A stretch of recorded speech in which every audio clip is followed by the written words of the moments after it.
Hindi pa doon nagtatapos ang paghiganti nga nitong si Aldrin, sapagkat nakita nga natin na isa-isa nga lumalagapak ang pamilya Torrecampo. Naroon na nga nasunog ang kanilang mansyon.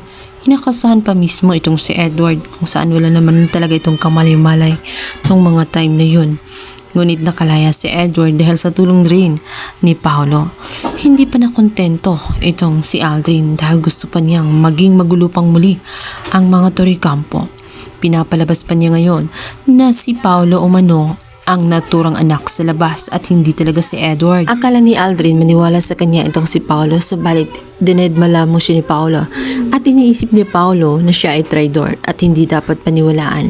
Alam niya ang kaya niyang gawin para lamang makuha ang kanyang gusto, lalong-lalo na sa kumpanya. Ngayon ay kasalukuyang siya na ang CEO, kaya hindi siya naniniwala sa mga pinagsasabi ni Aldrin kung totoo ito. Malamang ay nanggugulo lamang ito para sa kanya.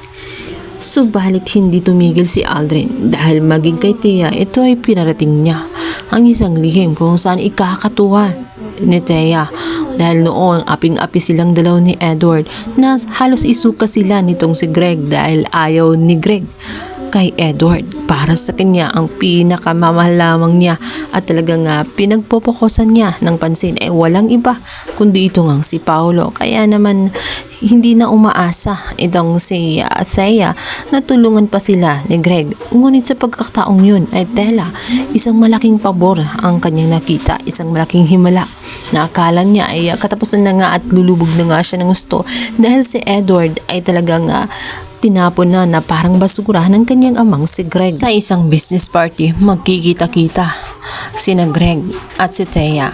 Kahit hindi imbitado ay bibigyan ng card nitong si Aldrin itong si Thea dahil gusto nito na magambala ang naturang business partner at mapahiya itong si Paolo.